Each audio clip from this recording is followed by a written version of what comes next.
할렐루야! 살 수 있는 길 주님의 교회 김학준 목사입니다. 오늘 함께 은혜 받으실 하나님 말씀 제목은 두려워하지 않는 사람들입니다. 본 말씀은 시편 23편 4절 말씀입니다. 내가 사망의 음침한 골짜기로 다닐지라도 해를 두려워하지 않을 것은 주께서 나와 함께 하심이라. 주의 지팡이와 막대기가 나를 안위하시나이다.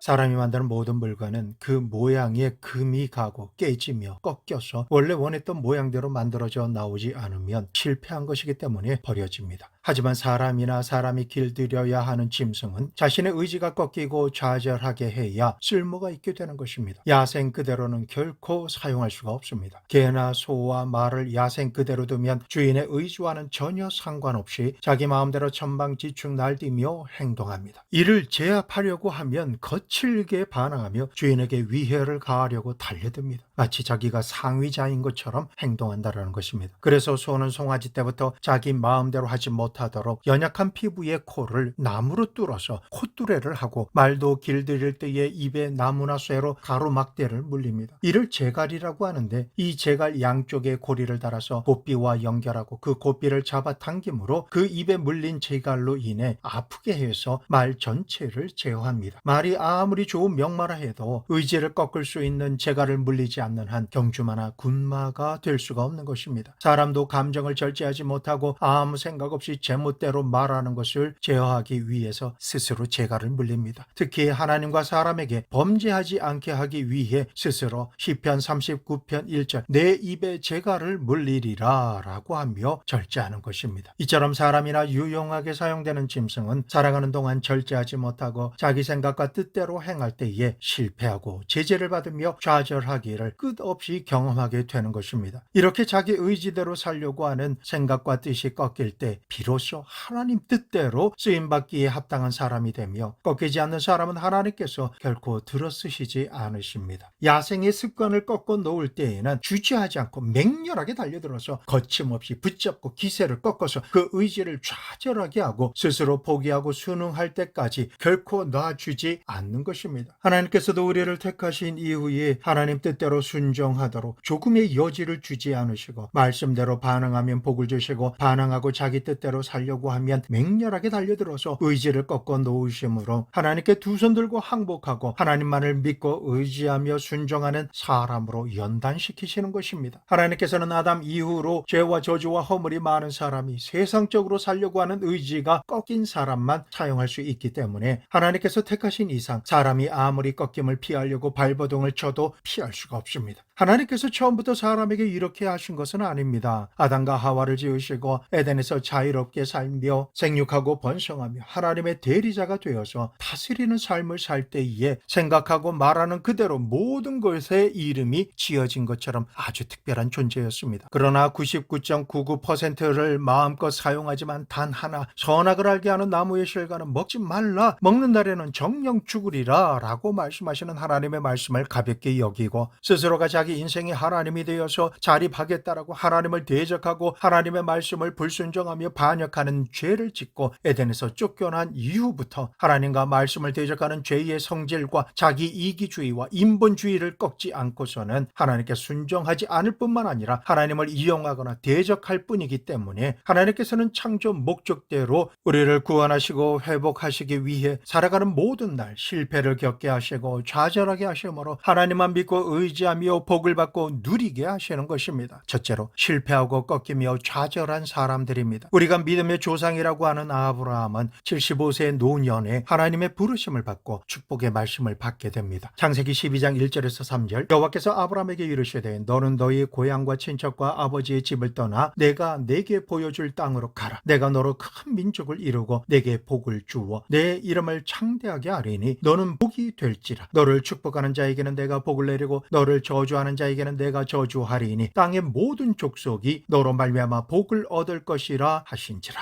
아브라함이 이 놀라운 축복을 받기 위해서 어떻게 하나님의 말씀을 행하였을까요? 창세기 12장 5절 말씀 보면 아브라함이 그 아내 사레와 조카 롯과 하란에서 모은 모든 소유와 얻은 사람들을 이끌고 가나안 땅으로 가려고 떠나서 마침내 가나안 땅에 들어갔더라. 하나님께서는 고향과 친척과 아버지 집을 떠나라라고 말씀하셨는데 아브라함은 고향 하란에서 모은 모든 소유와 얻은 사람들과 조카 롯을 포함해서 모든 것과 모두를 이끌고 떠난 것입니다. 이것은 하나님 말씀대로가 아닙니다. 고향과 친척을 떠난 것이 아니라 고향의 환경 자체와 사람들을 모두 다 데리고 지역만 변경한 것이기에 믿음으로 순종하였다라고 할 수가 없습니다. 하나님 말씀대로 모든 것을 포기하고 떠났다라고는 하지만 불편한 게 하나도 없는 상태에서 이동한 것입니다. 하나님께서는 이처럼 자기 생각과 뜻대로 하나님의 말씀을 따르고 복만 받으려고 하는 아브라함을 축복하시고 사용하시기 위해서는 하나님보다 높아져서 스스로 판단하고 하고 싶은 만큼만 행하는 아브라함의 생각과 의지를 완전히 꺾어 놓으셔야만 했습니다. 이러한 연유로 아브라함이 실패하고 좌절하게 되므로 불순종하는 자기 의지가 꺾이도록 환경과 사람을 통해서 연단받게 하셨습니다. 창세기 12장 10절 그 땅에 기근이 들었으므로 아브라함이 애굽에 거류하려고 그리로 내려갔으니 이는 그 땅에 기근이 심하였음이라. 아브라함이 기대한 것은 하나님께서 지시한 땅 가나안으로 들어가기만 하면 젖과 꿀이 흐르는 곳에서 풍족하고 행복하게 살 것으로만 생각하고 수많은 재산과 사람들과 짐승들을 데리고 가나안에 왔습니다. 하지만 막상 가나안에 도착해 보니 그 땅이 기근으로 인해서 풀 한 포기와 먹을 물이 모두 말라서 사람이 살 수가 없는 최악의 환경이었습니다. 이런 환경을 보고 아브라함은 크게 좌절하며 생각했습니다. 내가 하나님께서 명하신 언약의 말씀을 믿고 이 땅에 올라왔는데 이곳은 기근으로 인해서 먹고 살 수조차 없는 상황이구나. 내가 하나님께 버려진 것일까? 그러나 이제는 되돌이킬 수 없으니 살아남기 위해서라도 지금이라도 애굽으로 내려가서 내가 살아남아야 되겠다. 하나님께서 애굽으로 내려가라고 말씀하시지 않으셨지만 기근으로 인해 데리고 온 모든 짐승이 죽고 종들은 생존하기 위해서 모두 흩어졌습니다. 이제는 자신과 아내와 조카 롯만 남았습니다. 완전히 부도가 나고 망한 것입니다. 하나님의 축복을 받으려고 떠난 발걸음이었지만 환경을 통해 너무나 크게 실패하고 좌절하며 낙심하게 된 것입니다. 이제는 생명을 보존하기 위해서라도 어떤 방법이든 선택해야 할 때가 되었다라고 생각한 아브라함은 애굽으로 내려가서 살 것을 선택한 것입니다. 그러나 애굽으로 내려가는 길에서부터 크게 두려워하고 염려할 문제가 예견되어 아내 사레와 서로 말하고 상의하게 되었습니다. 그것은 바로 아브라함의 아내 사레가 너무나 아름다운 사람이라는 것 때문입니다. 애굽 사람들이 이방인인 자신의 아내의 아름다움을 보고 그를 빼앗기 위해서 자신을 죽일까 봐서 두렵고 염려가 되었던 것입니다. 그래서 방안을 겨우 내놓은 것이 아내가 자신의 누이라고 말하며 온의 관계라고 하자고 거짓말을 대책으로 세운 것입니다. 이렇게 하면 안전할 것을 기대했지만 아이러니하게도 아브라함의 기대와는 완전히 반대의 일이 일어났습니다. 애굽에 도착해서 보니 오는 길에서 걱정하고 두려워하며 염려하던 일이 이들 부부에게 일어난 것입니다. 아브라함의 아내 사레의 아름다움이 왕궁에 있는 바로 왕의 귀에까지 순식간에 들어감으로 말미암아 바로 왕이 이들을 불렀습니다. 궁으로 들어간 아브라함은 두려워하며 아내를 빼앗기고 자신은 죽임을 당할까봐 내려오던 길에서 대책을 세운 그대로 아내를 여동생이라고 말하였습니다. 아브라함의 아내가 아니라 여동생으로 사례를 맞이하게 된 바로 왕은 크게 기뻐하며 거침없이 자기의 아내로 삼게 되었습니다. 거짓말로 아내를 바로 왕에게 시집을 보낸 아브라함에게 어떤 일이 일어났을까요? 창세기 12장 16절 이에 바로가 그로 말미암아 아브라함을 후대함으로 아브라함이 양과 소와 노비와 암수 나귀와 낙타를 얻었더라. 자기 한 목숨 살자고 아내를 팔아먹은 남편이 되어버린 아브라함은 그 대가로 왕에게 극진한 대접을 받고 순식간에 부자가 된 것입니다. 애굽에 내려올 때부터 예견한 그대로 가정이 깨어지는 최악의 상황이 되자 아브라함은 너무나 괴롭고 슬퍼서 숨을 쉬고 살 수가 없었습니다. 더군다나 상대는 강대국 애굽의 왕이기 때문에 아내를 돌려받을 길은 너무나 불가능한 절대 절망의 상황이 된 것입니다. 하나님의 인도하심을 받지 않고 자기 생각과 뜻대로 애굽으로 내려온 것을 후회하고 또 후회하며 좌절하고 또 좌절하였습니다. 완전히 박살이 난 인생이 되고 만 것입니다. 이처럼 아브라함이 완전히 깨어지자 하나님께서 아브라함을 다시 부르십니다. 그리고 사람의 방법으로는 다시 찾아올 수 없는 아브라함의 아내를 찾아주시기 위해 하나님께서 친히 역사하십니다. 창세기 12장 17절에서 20절, 여호와께서 아브라함의 아내 사라의 일로 바로와 그 집에 큰 재앙을 내리신지라. 바로가 아브라함을 불러서 이르되 내가 어찌하여 나에게 이렇게 행하였느냐? 내가 어찌하여 그를 내 아내라고 내게 말하지 아니하였느냐? 내가 어찌 그를 누이라 하여 내가 그를 데려다가 아내를 삼게 하였느냐? 내 아내가 여기 있으니 이제 데려가라 하고 바로가 사람들에게 그의 일을 명하며 그들이 그와 함께 그의 아내와 그의 모든 소유를 보내었더라. 아브라함과 그 아내를 지키시는 하나님께서 바로 왕에게 재앙을 내리심으로 그 어떤 해도 끼치지 못하도록 두렵게 하셨고, 가족 모두 모든 소유를 가지고 안전하게 애굽을 떠나 가나안 땅으로 돌아갈 수 있게 하신 것입니다. 하나님께 택함을 받고 쓰임을 받는 사람은 하나님의 말씀을 그대로 믿고 행해야지 자기가 편리한 대로 생각하고 판단해서 행하면 이처럼 환경과 사람을 통해서 좌절하고 실패하며 꺾임을 당하게 되는 것입니다. 다음으로 아브라함의 아들 이삭을 보겠습니다. 하나님께서는 아브라함에게 100세에 낳은 아들 이삭을 모리아산으로 데리고 가서 하나님께 번제 제물로 드리라 라고 명하십니다. 그런데 너무나 당황스럽고도 놀라운 일은 이 말씀을 들은 아브라함이 한마디도 자기 생각이나 의견을 하나님께 말씀드리지 않고 그대로 행한다라는 것입니다. 아브라함은 아침 일찍 나귀의 안장을 지우고 두 종과 아들 이삭을 데리고 번제에 쓸 나무를 쪼개가지고 하나님께서 일러주신 곳으로 가서 두 종은 산 밑에 남겨두고 번제로 쓸 나무를 아들 이삭에게 지우고 아브라함은 불과 칼을 손에 들고 아들 이삭과만 동행하였습니다. 이삭이 아버지 아브라함에게 이렇게 말합니다. 불과 나무는 있거니와 번제할 어린 양은 어디 있나이까 하니 아브라함이 하나님 앞에서 소원하는 말을 합니다. 창세기 22장 8절, 아브라함이 이르되 내 아들아 번제할 어린 양은 하나님이 자기를 위하여 친히 준비하시리라. 이렇게 대답하고는 하나님께서 일러주신 곳으로 도착하자 그곳에 제단을 쌓고 나무를 벌려놓고는 주저하지 않고 아들 이삭을 결박하여 제단 나무 위에 올려놓고 아들을 잡으려고 하였습니다. 이때 젊고 힘이 넘치는 아들 이삭이 노쇠한 아버지의 손을 뿌리치면서 아버지 왜 저를 죽이려고 하십니까? 라고 하며 반항할 수도 있었지만 이삭은 그렇게 하지 않았습니다. 이삭은 생과 사의 갈림길에서 아버지 하나님께서 저를 제물로 받으시기 원하시면 저는 그렇게 되기를 원합니다 라고 하며 100세가 넘은 아버지가 하나님의 뜻대로 복종하시도록 자기의 의지를 내려놓고 힘을 완전히 뺀 상태에서 묶임을 받고 제단 위에서 순순히 죽임을 받아들이려고 하였습니다. 하나님께서는 이처럼 자기 아들이라도 하나님께 아끼지 않고 드리는 아브라함과 자신을 향한 하나님의 뜻을 알고는 스스로의 의지를 꺾고 복종하는 아들 이삭을 보시고 오직 하나님의 뜻대로만 살아가는 아브라함의 하나님 경외함을 보시며 아들 이삭에게 손을 대지 말라라고 말리십니다. 창세기 22장 11절에서 12절, 여호와의 사자가 하늘에서부터 그를 불러 이르시되 아브라함아 아브라함아 하시는지라. 아브라함이 이르되 내가 여기 있나이다 하며 사자가 이르시되 그 아이에게 내 손을 대지 말라. 그에게 아무 일도 하지 말라. 내가 내 아들 내 독자까지도 내게 아끼지 아니하였으니 내가 이제야 내가 하나님을 경외하는 줄을 아노라. 이렇게 말씀하시고는 아브라함이 번제할 어린 양이 어디 있는지 질문한 아들의 말에 하나님 앞에서 소원한 말 그대로 하나님께서 친히 번제할 어린 양을 주시고 큰 복과 함께 자녀의 복을 더 주셨습니다. 창세기 22장 13절에서 14절, 아브라함이 눈을 들어 살펴본즉 한 숫 양이 뒤에 있는데 뿔이 수풀에 걸려 있는지라. 아브라함이 가서 그 숫 양을 가져다가 아들을 대신하여 번제로 드렸더라. 아브라함이 그 땅 이름을 여호와 이레라 하였으므로 오늘날까지 사람들이 이르기를 여호와의 산에서 준비되리라 하더라.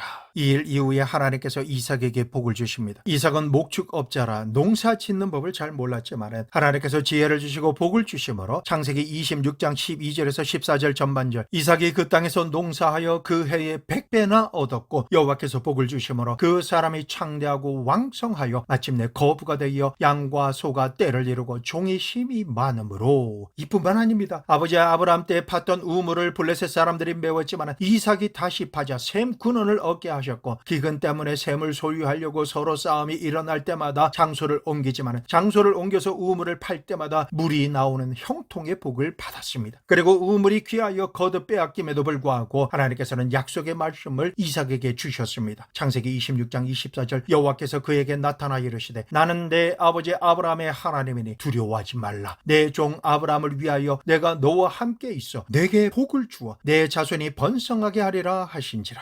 이삭의 아들 야곱은 어떠했을까요? 야곱은 어릴 때부터 자신의 목적을 위해 다른 사람을 속이고 속으며 살아왔습니다. 마침내 부자가 되었지만 삼촌 라반의 집을 떠나 고향으로 돌아갈 수밖에 없던 야곱은 큰 염려와 두려움의 밤을 고향으로 돌아가는 길목 야복강 나루터에서 보낼 수밖에 없었습니다. 이곳에서 야곱은 좌절하고 완전히 꺾임을 받는 일이 일어나며 꺾임을 받은 야곱의 이름이 이스라엘이 되고 고난의 밤은 지나가고 은혜와 긍휼을 입는 분이엘의 해가 떠올라서 야곱이 가는 길을 비추는 찬란한 아침을 맞이하게 됩니다. 야곱의 아들 요셉은 어떻습니까? 시기 질투하는 형들에 의해서 17세기에 애굽의 종으로 팔려가고 겁탈하려고 하는 주인의 아내에게서 도망하자 오해를 받아 억울하게 감옥에 들어가는 요셉은 도와줄 사람이 하나도 없는 타국에서 억울하고 외로운 인생길 13년 동안 종살이와 감옥살이를 하며 수많은 연단을 받고 좌절하며 꺾이고 꺾이는 인생을 살았습니다. 이처럼 자신의 생각이나 의지는 하나도 인정되지 않고 중요하지도 않는 타인만을 위한 타인에 의한 삶을 살았지만 요셉은 하나님만을 경외하였습니다. 성령 하나님의 지혜와 총명을 의지하여 살아가는 모든 순간마다 일어나는 문제들을 탁월하게 해결해 나갔습니다. 요셉의 나이 30이 되었을 때 하나님께서는 요셉을 부르시고 높이사 애굽의 국무총리로 쓰임을 받게 하시고 자신의 가족과 민족을 구원하는 구원자로서의 사명을 감당할 수 있게 하셨습니다. 모세를 보십시오. 이스라엘의 위대한 지도자 모세는 나이 40에 애굽의 왕자로서 조국과 이스라엘 백성을 구하려고 했지만 하나님께서는 실패하고 좌절하게 하십니다. 싸움을 말리다가 애굽 사람을 죽임으로 말미암아 광야로 유배를 가게 된 모세는 40년이라고 하는 기나긴 세월 동안 모든 사람과 환경에서 버림받고 단절됩니다. 애굽에서 왕자로 성장한 모세는 애굽의 모든 학술과 무용과 웅변에 능통한 인재 중에 인재였지만은 광야에서 목동이 되어 나그네 인생을 사는 모세에게서는 아무런 쓸모가 없는 것들이었습니다. 이방 나라 그것도 광야에서는 아무도 모세를 알아주거나 인정하지 않았고 환영받지 못하는 한 사람의 이방인에 불과했던 것입니다. 모세의 나이 80이 될 때까지 그저 낙심하고 한숨을 쉬며 하염없이 눈물을 흘리며 좌절함으로 꺾이고 또 꺾이는 시간을 보내었습니다. 노년에는 자신이 어떤 사람이었는지 생각조차 나지 않는 무기력함으로 가득한 인생을 살아갈 뿐이었습니다. 하나님께서는 스스로 무엇이든지 할 수 있을 것 같았던 혈기 충만했던 모세가 이처럼 완전히 꺾이게 되자 떨기나무의 불꽃으로 강력하게 임하셔서 전폭적으로 모세를 찾으셨고 만나 주셨습니다. 이 만남을 통해서 모세는 하나님만을 전적으로 믿고 신뢰하며 순종함으로 기적을 행하며 이스라엘 백성을 구원하시는 하나님께 쓰임을 받았습니다. 오늘 말씀의 주인공들처럼 하나님께서 택하시고 부르시며 들어 사용하시는 하나님의 사람은 그 누구를 불문하고 꺾이십니다. 꺾임을 받지 않고 쓰임 받는 사람은 이 세상에 아무도 없는 것입니다. 작게 사용할 사람은 작게 꺾으시고 크게 들어 쓰임을 받을 사람은 하나님께서 많이 꺾으시는 것입니다. 둘째로 실패하고 꺾일 때 하나님을 찾습니다. 사람은 사망의 음침한 골짜기 위로 내려가는 인생이 되기 전까지는 하나님을 믿는다 하면서도 끝을 볼 때까지는 자기가 살아있어서 내 생각과 내 뜻은 이렇다, 내가 맞다, 내가 하리라 라고 합니다. 그러나 건강이나 물질이나 관계가 꺾여져서 사망의 음침한 골짜기를 지나갈 때는 여지없이 내가 깨어지고 자신을 잃어버리며 스스로는 아무것도 할 수 없는 형편없는 무능력자로 보게 됩니다. 이때가 돼서야 하나님을 찾게 되고 만나게 되며 의지하게 되는 것입니다. 이것이 영육간에 일어나는 현실입니다. 이러한 연유로 사망의 음침한 골짜기가 크거나 작게 다가오는 것은 하나님께서 우리를 꺾으시고 만나 주시려고 하시는 우리를 향한 사랑 작전인 것입니다. 누구나가 좋은 환경에서는 이론적으로는 하나님을 알 수 있습니다. 하지만 현실에서 살아계신 하나님을 만날 수가 없고 하나님의 음성을 듣고 그 숨결을 느끼며 능력의 따뜻한 손길로 영혼을 감싸주시고 사로잡아 주시는 깊은 만남은 가질 수가 없는 것입니다. 이러한 깊고 친밀한 만남을 가질 수 있는 곳은 내가 사망의 음침한 골짜기에 들어가서 인생의 깊은 시련을 통과할 때에 아버지 하나님의 사랑을 피부로 느끼며 크고 놀라우신 하나님의 능력을 실제로 체험할 수가 있게 되는 것입니다. 이러한 시련을 통과하지 않고 신실한 믿음을 소유한 사람은 아무도 없습니다. 그리고 사람이 사막의 음침한 골짜기로 들어가는 순간부터 교만하고 거만하며 오만했던 모든 아집이 깨져서 산산조각이 나게 됩니다. 예레미야서 2장 13절 내 백성이 두 가지 악을 행하였나니 곧 그들이 생수의 근원이 되는 나를 버린 것과 스스로 웅덩이를 판 것인데 그것은 그 물을 가두지 못할 터진 웅덩이들이니라. 사람이 살 수 있기 위해서는 생수가 되시는 하나님 중심으로 살아야 합니다. 그러나 하나님을 저버리고 자기 뜻대로 세상에서 살아가며 성공하려고 수단과 방법을 가리지 않고 발버둥을 치지만 이는 터진 웅덩이와 같아서 아무리 애쓰고 힘쓰며 노력할지라도 헛되고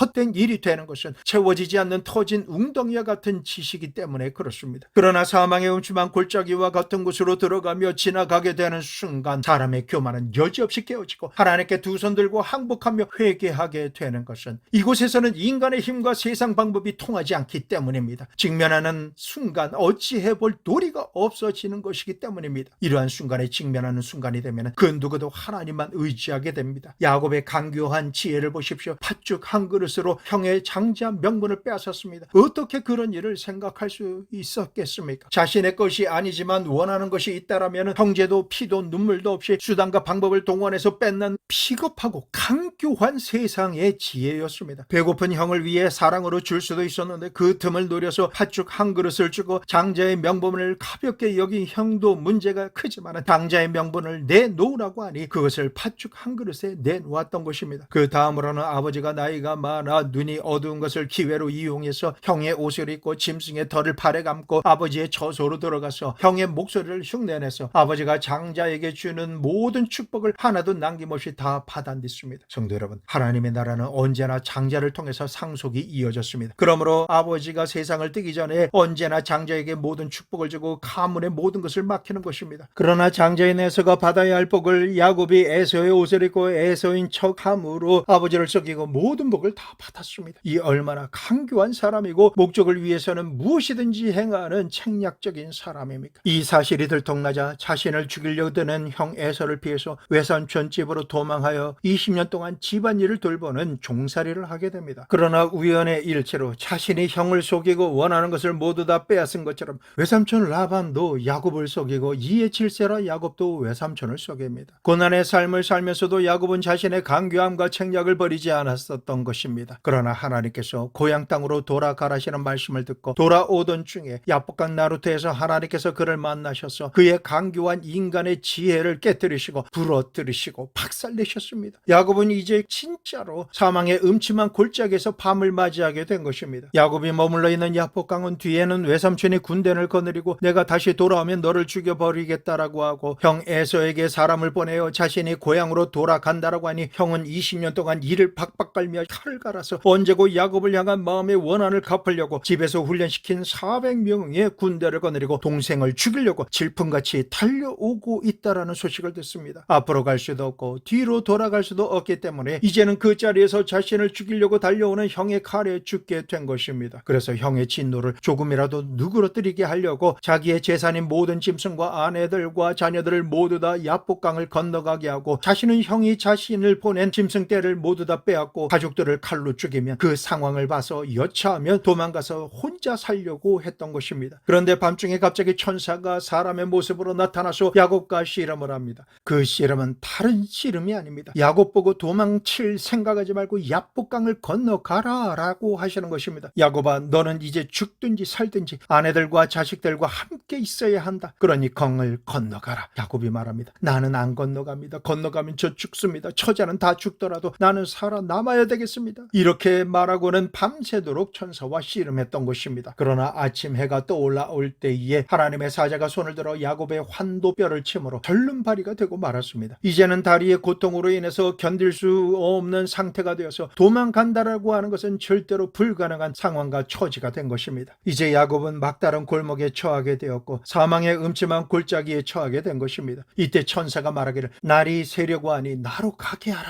야곱이 말합니다. 당신이 내게 축복하지 아니하면 가게 하지 아니하겠나이다. 이에 천사가 질문합니다. 내 이름이 무엇이냐? 그가 말합니다. 야곱입니다. 천사가 말합니다. 내 이름을 다시는 야곱이라 부를 것이 아니요 이스라엘이라 부를 것이니 이는 내가 하나님과 및 사람들과 겨루어 이기었음이니라. 야곱이 천사의 이름을 말해달라고 청합니다. 그러자 창세기 32장 29절 그 사람이 이르되 어찌하여 내 이름을 묻느냐 하고 거기서 야곱에게 축복한지라. 이때 야곱은 그분이 바로 하나님이신 것을 알았습니다. 말씀이 육신이 되어 우리에게 오신 예수님께서 천사의 모습으로 야곱에게 오신 것을 알게 된 것입니다. 그리고 야곱은 그 장소를 창세기 32장 30절 내가 하나님과 대면하여 보았으나 내 생명이 보존되었다 함이더라 라고 하는 뜻을 가진 분이엘로 그곳 이름을 불렀습니다. 흘렀던 것입니다. 2일 후에 야곱이 분이엘을 지나갈 때에 해가 돋았습니다. 야곱이 절대로 빠져나올 수 없는 좌절에서 야곱의 생각과 수단과 방법 그 모든 것이 깨어지고 하나님께 항복하고 하나님만을 의지하며 축복해 주시기 전에는 결코 기도에 씨름하는 손을 놓지 않기로 작정했을 때에 야곱은 하나님을 만나게 된 것입니다. 하나님을 만나고 하나님께 축복을 받고 난 이후에 사망의 음침한 골짜기, 자신을 죽이려고 다가오는 형이 오는 방향으로 야곱은 출발합니다. 이 순간 죽음의 두려움이 역사했던 어두운 밤은 지나가고 광명한 태양이 떠오르게 된 것입니다. 성도 여러분, 우리 인생의 모든 문제에 대한 해답은 하나님을 만나는 데 있습니다. 결코 사람의 수단과 방법으로 문제를 해결하는 것이 아닙니다. 하나님을 만나기만 하면 문제가 해결되는 것입니다. 우리가 사망의 음침한 골짜기로 들어가는 것은 하나님을 믿지 않고 의지하지 않으며 인간적인 교만과 수단과 방법을 포기하게 하기 위해서 그렇게 하시는 것입니다. 우리가 하나님 앞에서 스스로 완전히 깨어지고 항복함으로 하나님을 만나 뵙게 되면 그 자리가 바로 하나님의 얼굴을 베었으나 죽지 않고 살 수 있는 분이엘이 되는 것입니다. 분이엘의 태양이 솟아올랐을 때에 모든 영육간의 상황은 완전히 반전되어서 화가 복이 되는 역사로 바뀝니다. 비록 환도뼈가 위골이 되어서 절름발이가 되어서 쩔뚝쩔뚝하며 자신을 죽이려고 400명이나 되는 군대를 거느리는 형이 달려오는 곳으로 마주쳐 나아가지만 이제 야곱은 자기 힘으로 살지 않습니다. 이제는 자신을 책임져 주시는 하나님의 은혜로 사는 인생이 된 것입니다. 내가 사망의 음침한 골짜기로 다닐지라도 해를 두려워하지 아니할 것은 주께서 나와 함께 하심이라. 할렐루야, 할렐루야, 아멘. 하나님을 만나고 하나님과 함께 살아가는 사람에게서는 하늘과 땅의 모든 권세를 가지신 하나님께서 하나님을 믿고 의지하는 사람의 상급이 되어주시고 방패가 되어주시기 때문에 그 아무도 그 사람을 멸할 수가 없는 것입니다. 그러므로 두려울 것 없는 것입니다. 야곱이 눈을 들어서 보니까 에서가 400명의 장정을 거느리고 오는 것이 보였습니다. 지난밤에는 자기만 살겠다라고 아내와 자식을 앞서 보냈지만 이번에는 아내와 자식들을 자기 뒤에 두고 자신이 앞장서서 나아갑니다. 전날에는 형 에서에게 교만하고 거만하게 행동했던 야곱이 꺾이고 깨어진 사람이 되자 몸을 7번 땅에 굽히며 20년간 원한을 품고 자신을 죽이려고 달려오는 형 에서에게 가까이 나갑니다. 그러자 상상도 할 수 없는 일을 하나님께서 행하십니다. 하나님께서 야곱의 형 에서의 눈과 마음을 변화시킨 것입니다. 창세기 33장 4절, 에서가 달려와서 그를 맞이하여 안고 목을 엇컷 맞추어 그와 입 맞추고 서로 우니라. 하나님께서는 에서에게 다리를 쩔뚝거리며 자신에게 7번이나 땅에 몸을 굽히며 오는 동생이 갑자기 마음에 사무치게 불쌍해 보이고 애처로워 보이게 만드신 것입니다. 그동안 원망과 분노와 적개심을 가지고 20년간 갈고 간 칼을 던져버리고 뛰어가서 동생과 목을 얼싸안고 통곡하며 울고 화해하게 하셨던 것입니다. 하나님께서 야곱과 함께 하심으로 공격하고 죽이려고 했던 마음을 에서의 마음에서 사라지게 하신 것입니다. 야곱과 그 가족을 죽이러 온 군대는 갑자기 동생 가족을 호위하는 군대로 그 임무가 바뀌게 하신 것입니다. 로마서 8장 28절, 우리가 알거니와 하나님을 사랑하는 자 곧 그 뜻대로 부르심을 입은 자들에게는 모든 것이 합력하여 선을 이루느니라.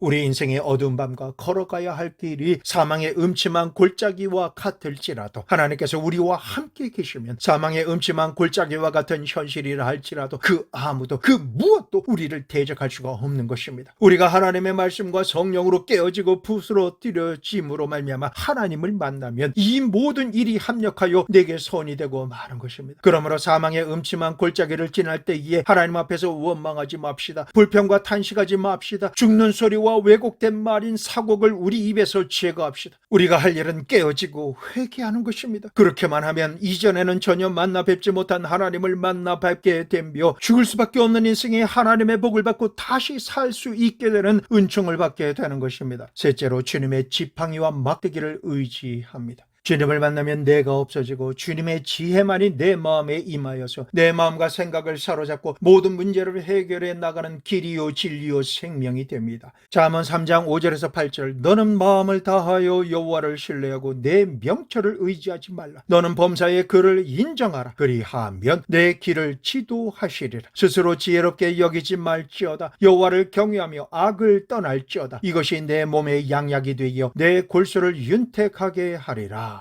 깨어진 사람, 꺾여진 사람은 인간의 꾀로 그 인생을 살지 않고 전적으로 하나님만을 의지하며 사는 사람입니다. 그 사람은 사나 죽으나 흥하든지 망하든지 성하든지 쇠하든지 하나님을 의지하고 그의 말씀만을 신뢰하며 믿음으로 행합니다. 내 문제를 어떻게 해결해야 할까? 어떻게 하면 아브라함의 복을 받을까? 이것이 궁금하십니까? 장수하며 부귀를 누리고 마음이 즐겁고 평안을 누리는 성공하는 인생을 살려면 지혜의 근본인 여호와 하나님을 경외하고 하나님의 말씀과 성령의 가르침과 인도하심을 받기만 하면 어떤 상황 가운데서도 누구든지 성공하는 인생을 살 수가 있는 것입니다. 잠언 3장 13절에서 26절 지혜를 얻는 자와 명철을 얻는 자는 복이 있나니 이는 지혜를 얻는 것이 은을 얻는 것보다 낫고 그 이익이 정금보다 나음이니라. 지혜는 진주보다 귀하니 내가 사모하는 모든 것으로도 이에 비교할 수 없도다. 그의 오른손에는 장수가 있고 그의 왼손에는 부귀가 있나니 그 길은 즐거운 길이요 그의 지름길은 다 평강이니라. 지혜는 그 얻은 자에게 생명나무라. 지혜를 가진 자는 복되도다. 여호와께서는 지혜로 땅에 터를 놓으셨으며 명철로 하늘을 견고히 세우셨고 그의 지식으로 깊은 바다를 갈라지게 하셨으며 공중에서 이슬이 내리게 하셨느니라. 내 아들아 완전한 지혜와 근신을 지키고 이것들이 내 눈앞에서 떠나지 말게 하라. 그리하면 그것이 내 영혼의 생명이 되며 내 목의 장식이 되리니 내가 내 길을 평안히 행하겠고 내 발이 거치지 아니하겠으며 내가 누울 때에 두려워하지 아니하겠고 내가 누운즉 내 잠이 달리로다. 너는 갑작스러운 두려움도 악인에게 닥치는 멸망도 두려워하지 말라. 대저 여호와는 내가 의지할 이시니라. 내 발을 지켜 걸리지 않게 하시리라. 하나님께서 우리에게 지혜를 주시면 이 모든 복을 우리에게 동시에 주시는 것입니다. 그러므로 1000번제를 드리고 하나님의 지혜를 얻은 솔로몬처럼 왕같은 제사장의 삶을 살 수 있는 길이 하나님의 지혜에 있음을 알아야 합니다. 지혜 속에 장수가 있고 부귀가 있으며 평안도 있고 영광도 있는 것입니다. 우리가 하나님 앞에서 완전히 깨어져서 하나님을 만나기만 하면 하나님께서 친히 내 인생의 지혜가 되어 주십니다. 그러므로 하나님을 믿고 말씀을 의지하며 기도드리고 성령 충만, 말씀 충만 속에서 하나님의 지혜로 사시는 우리 모두가 되시기를 예수님의 이름으로 축원합니다. 이렇게 하시면 그 다음으로 하나님께서는 모든 순간마다 우리를 지키시는 막대기로 보호해 주시는 것입니다. 목자가 막대기를 가지고 있는 것은 해를 가하려고 하고 빼앗고 죽이려고 달려드는 짐승이 올 때에 그 짐승을 두들겨 패서 쫓아버리거나 죽이기 위해 있는 것입니다. 내가 지나가야 할 길이 가시밭길이요 한 치 앞도 볼 수 없는 엉겅퀴로 가득한 밀림과 같은 길에 가시와 엉겅퀴를 쳐서 그 길을 열어주심으로 양이 편안하게 지나갈 수 있도록 해주시는 것입니다. 하나님께서는 우리에게 지혜의 지팡이만 주시는 것이 아니라 우리를 지키시는 기적의 막대기를 동시에 사용하십니다. 성도 여러분, 하나님의 기적이란 우리가 사는 삶의 문제에 대한 근본적이고 실제적인 해답이 되어주시는 것을 뜻합니다. 우리가 살아가는 가운데 수많은 문제에 부딪힙니다. 그리고 그 문제를 인간의 힘과 지혜만으로는 결코 해결할 수 없을 때가 너무나도 많습니다. 그러나 내가 하나님께 깨어진 인생을 살며 전폭적으로 하나님만을 의지하며 살면, 그리고 하나님의 전능하신 능력과 기적을 믿고 그 믿음으로 기도드리며 살아갈 때 하나님께서는 인간으로서는 상상할 수도 없는 수많은 기적이 우리의 삶의 현장에서 일어나게 만들어 주시는 것입니다.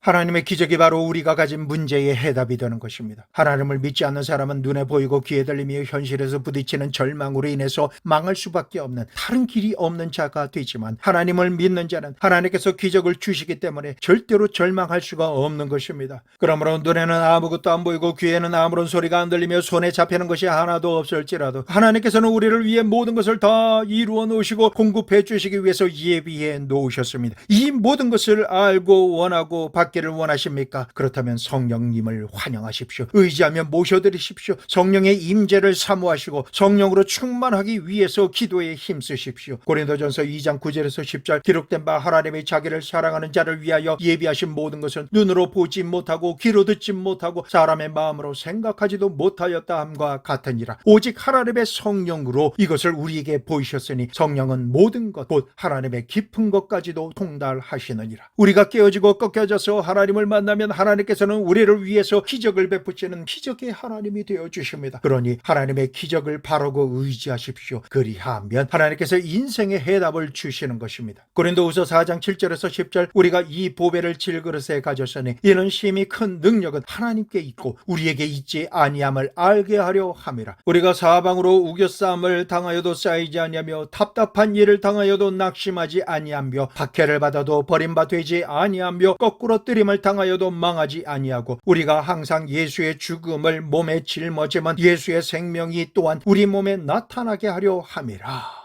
이러한 이유로 꺾여진 사람의 특징은 도울 힘이 없는 사람이나 인간의 능력에 의지해서 살지 않습니다. 오직 하나님의 능력만을 바라고 의지하며 살아가는 사람입니다. 지극히 크신 하나님의 능력이 우리 육신의 질그릇 속에 담겨 있으므로 이 능력이 우리와 생명 호흡처럼 같이 하기 때문에 사람들이 보고 생각할 때에 사람들에게 포위당하고 둘러싸이면 패배하고 죽을 것 같을지라도 하나님께서 함께 하심으로 쌓이지 않습니다. 답답한 일을 당하여도 낙심하지 않고 오히려 평안합니다. 세상은 재앙으로 죽을 홍수로 창일하지만 하나님께서 보호하시는 방주 속은 세상 죽음과는 전혀 상관이 없이 보호받고 평안함을 누리게 되는 것입니다. 박해와 핍박을 받아도 버림받지 않습니다. 거꾸로 때림을 받으면 멸망할 것 같지만 멸망하지 않는 것입니다. 어떻게 그럴 수 있을까요? 하나님의 능력이 언제나 인간의 문제의 해답이 되어주시기 때문에 하나님을 의지하고 경외하며 믿고 바라는 사람은 모든 일에 승리하고 마는 것입니다. 이 세상에는 예수님을 믿는 사람과 믿지 않는 사람, 이렇게 두 종류의 사람이 있습니다. 야생동물은 자기가 원하는 대로 마음대로 살아갑니다. 먹고 싶을 때 먹고 자고 싶을 때 자며 가고 싶은 곳에 가고 놀고 싶은 대로 놀면서 살아갑니다. 그러나 언제나 자기를 지켜주는 보호자가 없기 때문에 항상 천적과 열악한 환경으로 인해 두려워하며 험한 산과 바위 틈과 땅속에서 숨어서 살아갑니다. 그러나 개나 고양이, 양이나 염소, 소나 말과 같은 짐승들은 자신들을 지켜주고 쉴 만한 물가와 푸른 초장으로 인도해주며 안전하게 자고 깨어날 수 있도록 목자가 돌보아주고 있기 때문에 산에서 살며 바위 틈과 땅속에서 자생하며 살지 않습니다. 대적하며 공격하는 원수들이 바라보고 있을지라도 아무런 두려움 없이 넓은 평지에서 부족함 없이 음식을 먹으며 푹신한 풀에서 눕고 대적의 공격을 신경 쓰지 않으며 평안한 가운데 물을 마음껏 마십니다. 그러나 이 가축들은 자기 마음대로 살지 않습니다. 목자에게 길들임을 받아서 목자가 원하는 시간에 일어나고 잠을 자며 목자가 원하는 길로 가며 목자가 원하는 일이나 행동을 합니다. 결코 자기 주체적으로 마음대로 살지 않습니다. 목자에게 속해서 살고 있는 것입니다. 그러나 야생 짐승과는 전혀 다르게 무엇을 먹을까, 무엇을 마실까, 무엇을 입을까 하는 것을 염려하거나 걱정하지 않습니다. 이 모든 것은 목자가 시마다 때마다 필요한 모든 것을 공급하고 돌보아 주기 때문입니다. 가축은 목자가 돌봐주고 지켜주는 것입니다. 여러분과 저는 목자가 없는 야생에서 두려움 가운데 사는 야생 인생이 아닙니다. 자기 마음대로 살아가는 인간이 아닌 것입니다. 우리는 우리를 살리시기 위해 생명까지도 아끼지 않으시고 대신 피 흘려 죽으시고 부활하신 예수 그리스도와 아버지 하나님께로 돌아온 사람들입니다. 그러므로 우리의 영혼의 목자이신 아버지 하나님과 우리 구주 예수님께서 우리를 책임져 주시는 것입니다. 우리가 주님을 믿고 의지하며 구원받은 순간부터 우리 주님께서 무엇을 먹을까, 무엇을 마실까, 무엇을 입을까 하는 모든 것을 책임져 주십니다. 우리를 해하려고 하는 사나운 모든 대적과 짐승들로부터 보호해 주시는 사명을 가지고 책임져 주시는 것입니다. 우리는 자기 인생의 문제를 책임지지 않는 목자가 있는 양들이 되어 살고 있습니다. 이전에는 내 마음대로 살았지만 실패하고 꺾여짐으로 교훈을 받은 온유한 가축과 같은 인생을 살게 된 것입니다. 우리를 위해 모든 것을 전혀 아끼지 않아야 하시는 선한 목자를 믿고 신뢰하며 의지함으로 순종하고 복종하며 따라가는 이러한 사람이 되었을 때에 목자는 우리의 모든 것을 책임져 주시는 것입니다.